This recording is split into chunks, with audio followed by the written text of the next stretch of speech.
नमस्कार मित्रों, मैं हूं राकेश अचल और आप देख रहे हैं चक्षुदर्शी, जो आपका अपना YouTube चैनल है, मेरा भी है।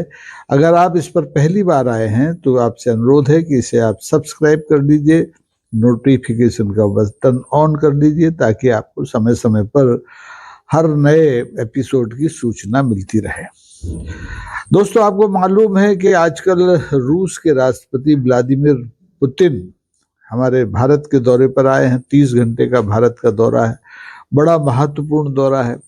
तो इस दौरे के बारे में आपको सरकारी मीडिया, गोदी मीडिया सब बताएगा ही कि क्या क्या फैसले हुए, क्या क्या अनुबंध हो गए। लेकिन मैं आपको कुछ एक अलग तरह से इस पुतिन यात्रा को लेकर के कुछ बताना चाहता हूँ। अगर आप दिलचस्पी रखते हैं पुतिन में और मोदी जी में तो इस एपिसोड के आखिरी तक मेरे साथ बने रहिए।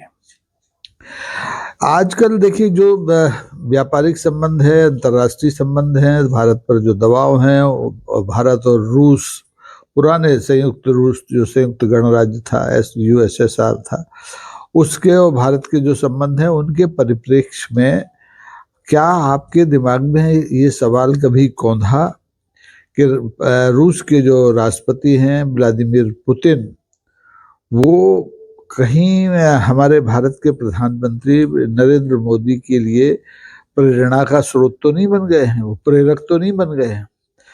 और ये सवाल मेरे मन में भी है। वो इसलिए कि भारत और रूस अंतर्राष्ट्रीय स्तर पर जब कभी करीब आ रहे हैं तो बहुत से देशों की धड़कनें बढ़ रही हैं, और वो इसलिए बढ़ रही हैं, लोगों को ये लग रहा है, दूसरे देशों को, कहीं भारत के प्रधानमंत्री नरेंद्र मोदी पर पुतिन की नेतृत्व शैली का कोई असर तो नहीं पड़ रहा है, या ये असर बढ़ तो नहीं रहा है।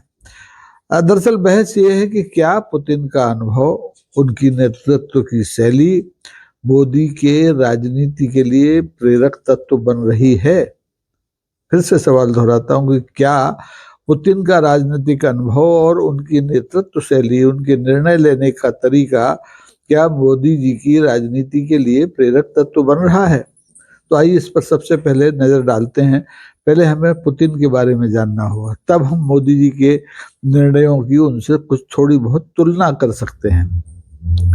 व्लादिमीर पुतिन, आपको मालूम है, KGB के एजेंट थे, जासूसी करते थे, और जासूसी करते करते वो सत्ता के गलियारों में आए, और जब रूस बिखर गया, टूट गया, कई टुकड़ों में बट गया, तो 1999 में वो रूस के पहले प्रधानमंत्री बने और बाद में राष्ट्रपति बन गए। उन्होंने अपने यहाँ की जो शासन प्रणाली थी उसको अपने हिसाब से तब्दील कर लिया, और 1999 से आप देखें 2000, 2004, 2012, 2018 और 2024, यानी 5 चुनाव में वो लगातार जीतते आ रहे हैं, और अच्छे 83-84% मतों से जीतते आ रहे हैं। अब ये जादू वो कैसे कर पा रहे हैं, ये या तो वो जानते हैं और या रूस की जनता जानती है। बाहर की दुनिया को इसके बारे में कोई पता नहीं है।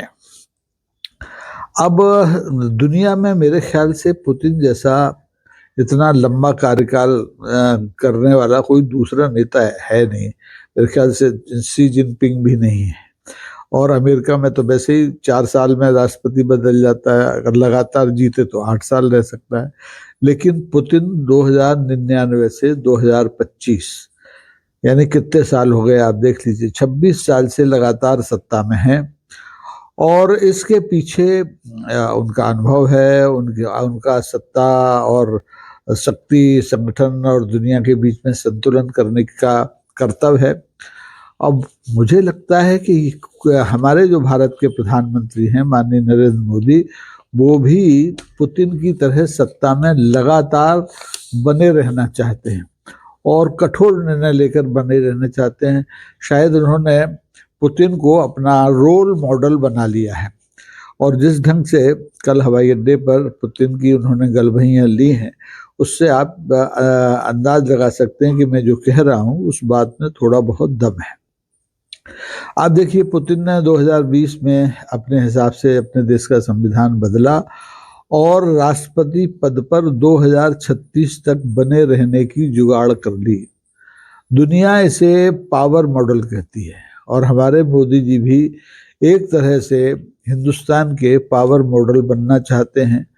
उनकी शायद इच्छा यह है कि वो आजन्म प्रधानमंत्री बने रहें। अभी उन्होंने राष्ट्रपति शासन प्रणाली की ओर तो कदम नहीं बढ़ाया है, लेकिन उनका ये जिस ढंग से वो चुनावों की प्रणाली को बदल रहे हैं, चुनाव केंचुआ बना दिया है, केंचुआ को कठपुतली बना दिया है, उससे लगता है कि वो भी हमारे पुतिन की तरह ज्यादा नहीं तो कम से कम 2034 तक, अगले 2 आम चुनावों तक इस पद पर बने रहना चाहेंगे। पुतिन ने, आपको याद है कि बड़े कठोर फैसले लिए, जैसे संविधान अपने हिसाब से बदला, फिर 2022 में यूक्रेन से युद्ध का फैसला किया और इस युद्ध के जो दुष्परिणाम या परिणाम होते हैं उनको भोगने की उन्होंने तैयारी की।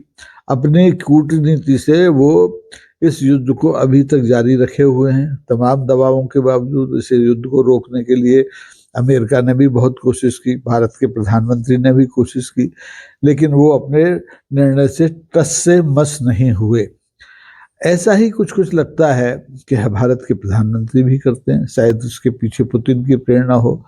आपको याद हो, भारत में नोटबंदी हुई, सर्जिकल स्ट्राइक हुई, जम्मू कश्मीर से धारा 370 हटी, बाद में अभी ताज़ा ताज़ा ऑपरेशन सिंदूर भी हो गया, SIR भी हो गया। तो ये सारे जो निर्णय हैं ये पुतिन पॉलिटिक्स को परिलक्षित करते हुए दिखाई देते हैं कि हमें किसी की नहीं सुनना, हमें जो करना है सो करना है। अब आपको देखना होगा कि मोदी जी, हमारे जो प्रधानमंत्री जी हैं, वो रूस के राष्ट्रपति व्लादिमीर पुतिन से पहली बार कब मिले हैं। जब मुझे याद आता है कि शायद अटल बिहारी वाजपेयी जब सत्ता में थे तब मोदी जी की राष्ट्रपति पुतिन से पहली औपचारिक मुलाकात हुई थी, दरस परस हुआ था। और उसके बाद आप देखें कि 2014 में, यानी 13 साल बाद मोदी जी सत्ता में आए, देश के प्रधानमंत्री बने, तो उन्होंने पुतिन से अपनी निकटता को और बढ़ाया और रूस की कई यात्राएं की। रूस का सर्वोच्च नागरिक सम्मान पुतिन ने मोदी जी को दिया और खुद पुतिन 4 साल पहले भारत आए थे और अभी फिर से भारत के दौरे पर हैं। 30 घंटे के दौरे पर अपने साथ पूरा लाव लश्कर लेकर आए हैं। आधा मंत्रिमंडल है, 75 के करीब कंपनियों के प्रमुख हैं, यानी वो कुछ ना कुछ सौदा करके भारत से जाएंगे, ये तय हो गया है। अब सवाल ये है कि अंतर्राष्ट्रीय मंचों पर पुतिन का और मोदी का जो गठजोड़ है वो किस काम आएगा।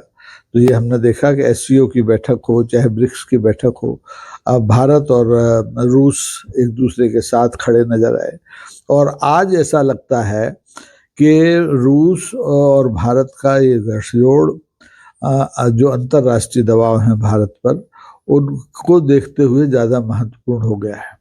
और जो हमारे मोदी जी हैं वो लगातार पुतिन के रास्ते पर चल के अपने नेतृत्व को मजबूत बनाने की कोशिश कर रहे हैं, देश में विपक्ष को लगातार कमजोर करने की कोशिश कर रहे हैं और अमेरिकी दबाव के बावजूद अभी भी कम कर दिया है, लेकिन रूस से तेल खरीद रहे हैं, चीन से उनकी नज़दीकियां हैं, चीन से आयात खूब बढ़ रहा है, रूस से भी बढ़ रहा है। रूस से भी 60-62 अरब डॉलर का जो आयात होता है वो होता है, जबकि निर्यात तो होता है 5 अरब डॉलर का।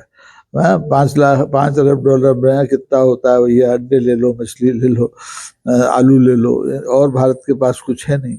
भारत का सबसे ज़्यादा अगर निर्यात है तो अमेरिका के साथ है, चीन के साथ भी उतना नहीं है। बावजूद इसके मोदी जी पुतिन के रास्ते पर चल के अमेरिका से जूझ रहे हैं और अभी तक अमेरिका और भारत के बीच में जो ट्रेड डील होनी है वो नहीं हो पाई है। जबकि आपको याद होगा कि रूस की एकदम फ्री ट्रेड डील है इसके साथ, चीन के साथ, वो भारत के साथ भी ऐसी ही डील करना चाहता है, लेकिन भारत अभी तक किसी निर्णय पर नहीं पहुंचा है। लेकिन निकट भविष्य में हो सकता है कि पुतिन और मोदी की दोस्ती कुछ नए गुल खिलाए इस पूरे क्षेत्र में और अंतर्राष्ट्रीय मंचों पर भी इस समय शक्ति संतुलन का खेल चल रहा है। कौन बड़ा दादा है, कौन बड़ा विश्व गुरु है। अमेरिका एक तरफ हट रहा है, चीन दूसरी तरफ हट रहा है और रूस एक तरफ हट रहा है। अब रूस से भारत के जो संबंध हैं वो कोई पुतिन और मोदी के समय के नहीं है, ये तो 1950 से हैं। पंडित जवाहरलाल नेहरू जो देश के पहले प्रधानमंत्री थे, उन्होंने इन संबंधों की नींव रखी थी, जबकि जो रूस है, जो सोवियत संघ हुआ करता था, एक गणराज्य था। बाद में सोवियत संघ टूटा बिखरा, लेकिन ये दोस्ती अभी तक आबाद रही है।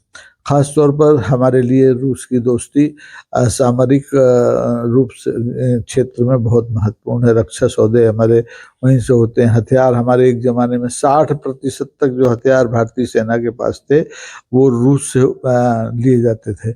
अब ठीक है, दूसरे देशों से भी होने लगे हैं, वो प्रतिशत गिर गया है, 60 से घट के शायद 30-35 रह गया है, क्योंकि हम फ्रांस से भी ले रहे हैं, हम जापान से भी ले रहे हैं, हम अमेरिका से भी ले रहे हैं।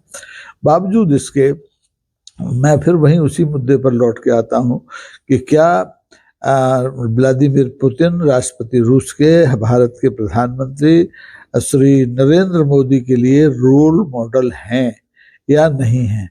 और अब ये भी जानना बड़ा मुश्किल है कि कौन किससे प्रेरणा ले रहा है।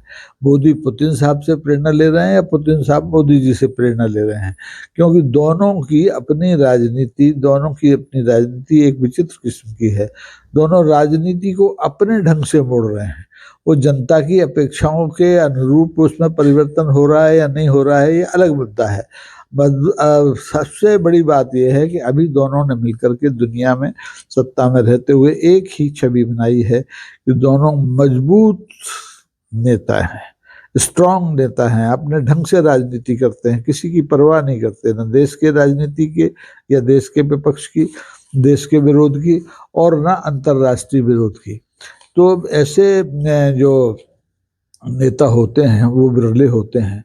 अब ये देखना होगा कि मोदी जी के नेतृत्व पर पुतिन के नेतृत्व का कितना असर पड़ता है। ये 30 घंटे जो गुजरेंगे रूस के भारत में, यानी व्लादिमीर पुतिन और मोदी का जो सत्संग है 30 घंटे का, ये क्या गुल खिलाएगा। क्या मोदी जी पुतिन से प्रेरणा लेकर भारत में भी राष्ट्रपति प्रणाली बनाएंगे, लागू करेंगे? क्या मोदी जी खुद पुतिन की तरह 2036 तक राष्ट्रपति बने रह सकते हैं? तो क्या मोदी जी भी अपने आप को आजन्म प्रधानमंत्री बनाने के लिए कोई व्यवस्था संविधान में कर पाएंगे? क्योंकि भारत लोकतांत्रिक देश है, इसलिए भारत में रूस की तरह फैसले करना उतना शायद आसान नहीं हो। लेकिन अगर प्रेरणा पुतिन से मिल रही हो, प्रेरक तत्व पुतिन हो, तो मोदी जी भी कुछ भी कर सकते हैं। ये ऐसा मेरा मानना है। आप इस बारे में क्या सोचते हैं? आपको क्या लगता है कि मोदी जी पुतिन से प्रेरणा ले रहे हैं कि नहीं ले रहे हैं, या मोदी जी की प्रेरणा का स्रोत कोई और है? आप अपनी राय कमेंट बॉक्स में जरूर लिखिए, ताकि ये पता चल सके कि लोग मोदी और पुतिन की इस दोस्ती को किस नज़रिए से देखते हैं। आपका नज़रिया क्या है, ये जानने में हमारी भी दिलचस्पी रहेगी। तो आज के लिए बस इतना ही, और आपसे वही अनुरोध है कि इस वीडियो को शेयर कीजिए, लाइक कीजिए, प्रतिक्रिया जरूर दीजिए, और अगर संभव है तो सब्सक्राइब भी कीजिए। आज के लिए इतना ही। बहुत बहुत धन्यवाद। नमस्कार।